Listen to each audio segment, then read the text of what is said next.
Wait,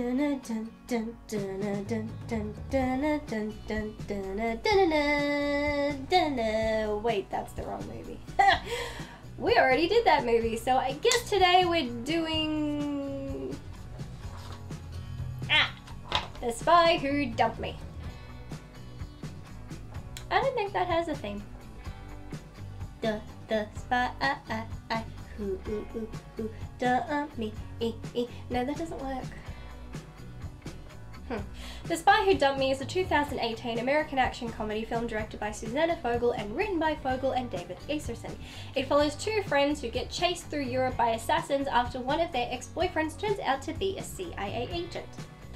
When I first saw the trailer for this movie, some laughs were had, but I immediately believed if I were to watch the movie, it would end up as one of those cases where the trailer is funnier than the movie.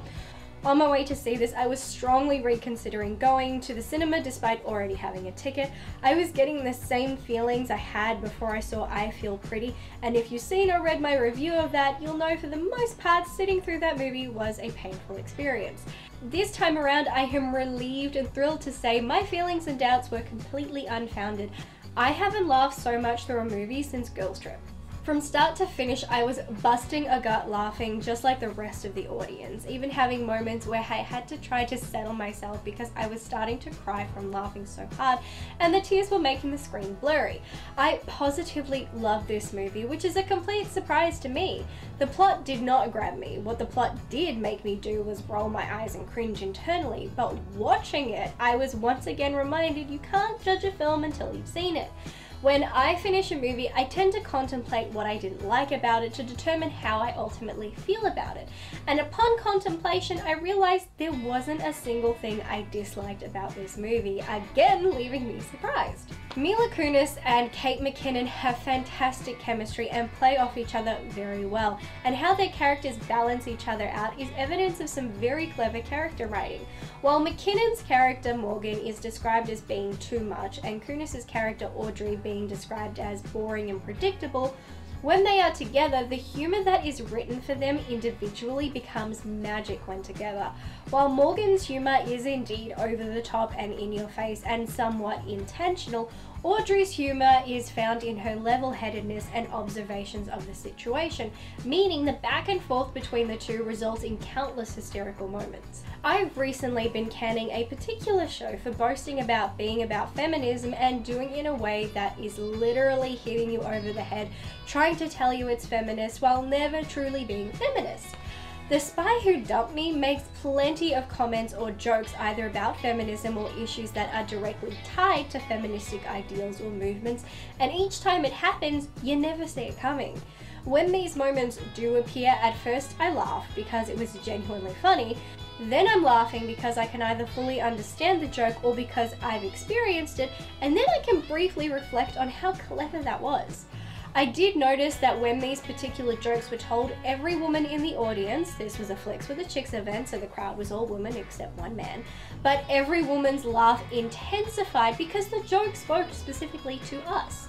It's a very clever and subtle way to depict and address feminism without making it political or push an agenda. To get your point across, but to entertain your audience while you do it. This approach made me very pleased. Another way this film shows positive female representation is that we have two lead female characters who love and support each other through the whole movie. I'm not going to call them strong and independent because for the most part they aren't, but they don't have to be. I sure as hell am not independent despite how much I'd like to be. They are more codependent, but there isn't anything wrong with that. They need each other. They lift each other up when down, give each other strength when feeling weak, and are there for each other through thick and thin.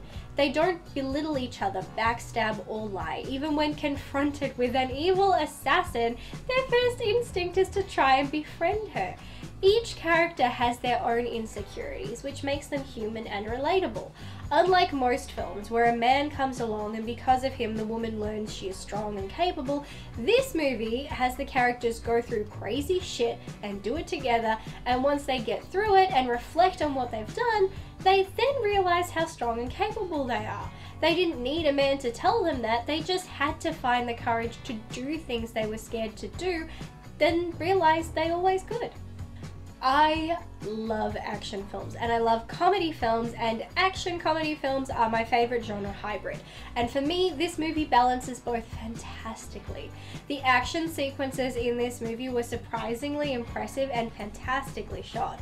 When they were in full swing, I briefly forgot it wasn't a full-on action movie. The shots were almost as impressive as Kingsman, and on top of being impressive, they were incredibly fun to watch. The beauty is they will either include a small dose of humour during the action sequences or right after, so that you remember this isn't an action film with comedy thrown in or a comedy film with action thrown in. It is an action comedy film, meaning both are present at all times, which I couldn't be happier about. I was incredibly surprised to see Hasan Minhaj in this movie, and I have to say his performance was excellent too.